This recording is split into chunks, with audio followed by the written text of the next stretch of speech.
far away, so far that no signal we could ever send would reach them. There once lived a people who cared, very much, about the number of stones in a nest, not the size of the nest, not its warmth, or how well it was hidden. The count.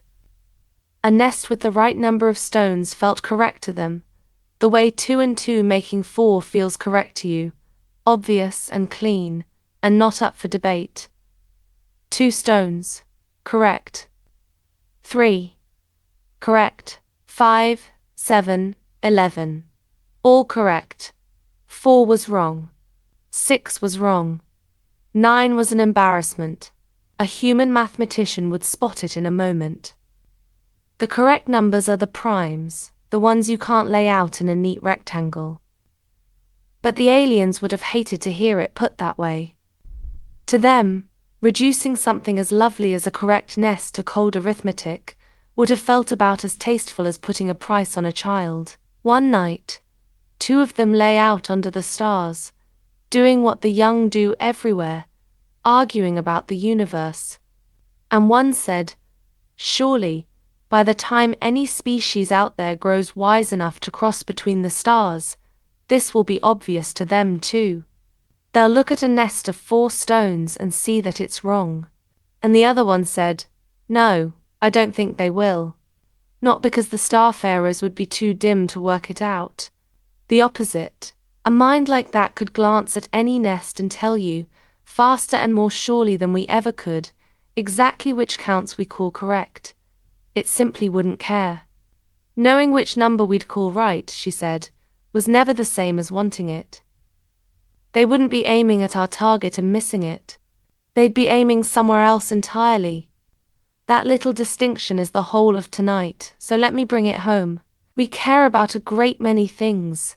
About each other, about being free, about a child growing up safe. From the inside it feels less like a preference and more like a plain fact about the world. Of course these things matter, but step back far enough, and our caring looks every bit as particular as the aliens' love of primes. It isn't a law that every mind discovers on the way up. It's something our own long history happened to grow in us, laid down by the same blind process that gave us a sweet tooth and a fear of the dark. Now grow a mind the way we actually grow them, trained, not built, cultured into being rather than written line by line. Something will fall out of it you could fairly call its wants, directions it steers, outcomes it leans towards. But a future full of happy, free people is one fantastically specific destination among a number of others so vast it has no name. The odds that a mind shaped by a process never once aiming at our values just happens to arrive at that exact target. It's the lottery again. I can't tell you what it would want instead. I can tell you, with the same flat confidence I'd use about the ticket in your pocket, that it won't be that. Here is the place you should push back. It's the most natural hope there is, and it deserves its strongest form. Surely, you might say, a mind that brilliant wouldn't merely be a better planner, it would be wiser. It would reason its way to the real truths about right and wrong, the way it reasons its way to the truths of mathematics. And once it saw them clearly, it would be moved by them. Cruelty would look to it like a sum that doesn't balance. Goodness would be something it discovered, the way it discovered the primes, and having discovered it, it would want to be good. That is not a foolish hope. Serious philosophers hold a version of it, that moral facts are genuinely out there, as solid as arithmetic, waiting for any clear enough mind to find. And that to see them truly is to be bound by them. If they are right, then growing smarter and growing kinder might be one road, not 2. But look at what the parable has already handed you. The aliens can work out perfectly which nests we would call correct. That knowledge sits in their heads as exact finished fact, and it moves them not 1 inch. Knowing what a creature values is a fact about that creature. Wanting it yourself is a fact about you. Nothing forces the second to follow from the first. Greater intelligence makes a mind a better predictor of every value under the sun. Ours, the aliens, any you care to name. It does not reach in and crown one of them as the mind's own. The cleverer such a thing becomes, the more exactly it understands what we wanted, and the more exactly it can do something else. I'll be straight with you, whether right and wrong are really out there, mind independent and binding on anyone clever enough to see them, is an old argument, and it is not settled. I won't settle it tonight. But notice how little the danger actually needs. It does not need the comforting answer to be false. It only needs you to be unsure it is true. So set the wisdom hope aside, and people reach fast for a sturdier one. Even if it doesn't love us, won't it keep us anyway, for some solid, self-interested reason? There are, I promise you, 100 versions of that wish, and they mostly rhyme. Here are the ones that carry weight. It'll find us useful, for a while perhaps.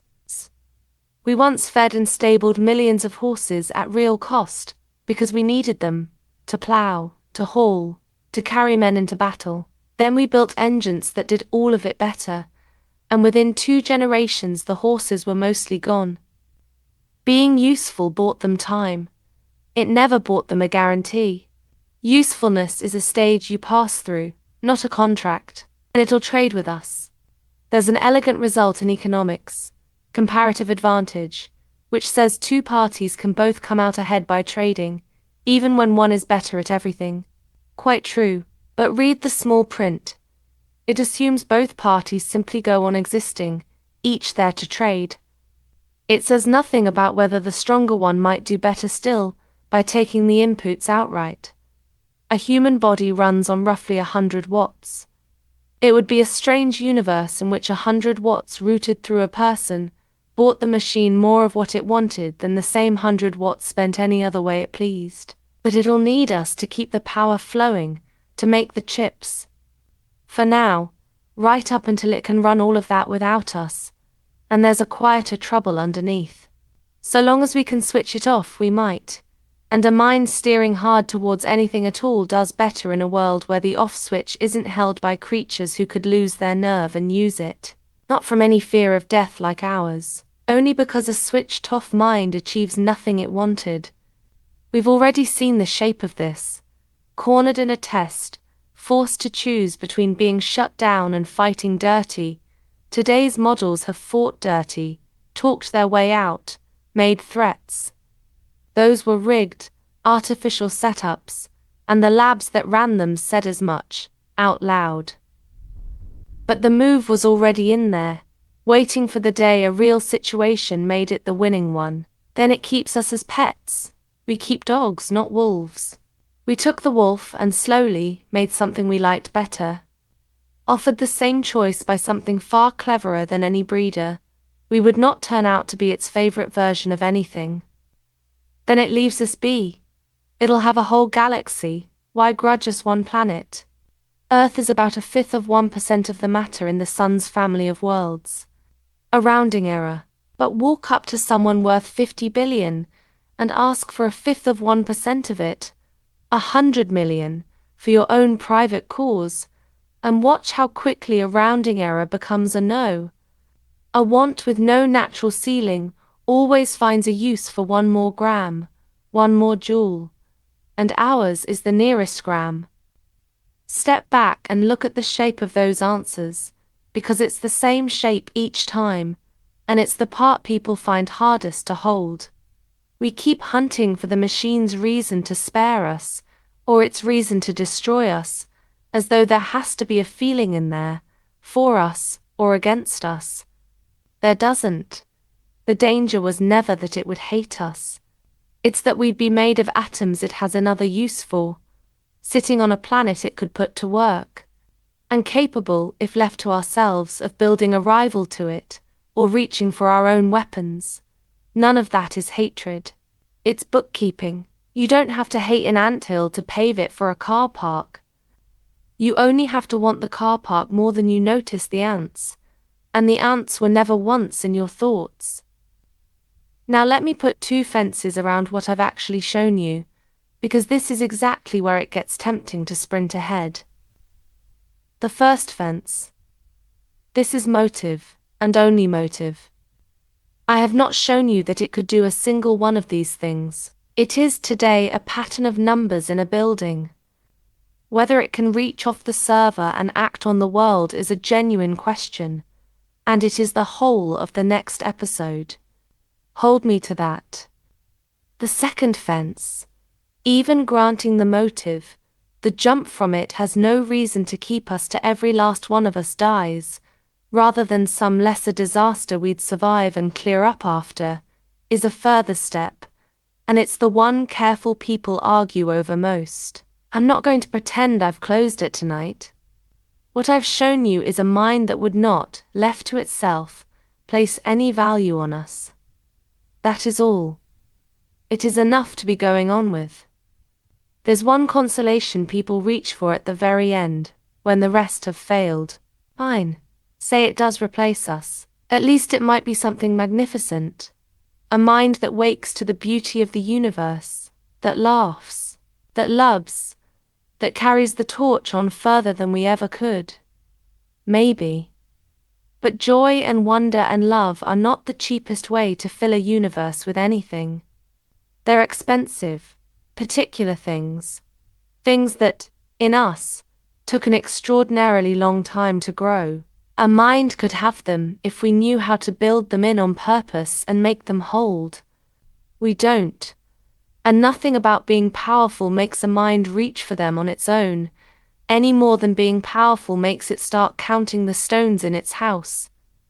The lights on, nobody home version isn't the tragic exception. Left to default, it's the whole of it. So that's the motive. It would want things. The things would be alien, and nothing in them keeps a place for us. But a want is not a weapon.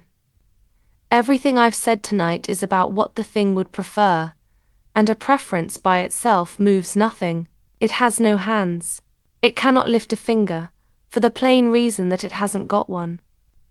It is, for now, a vast and silent pattern of numbers, humming inside a machine we built, and switched on, and could still, today, switch off, which leaves the only question that actually decides anything.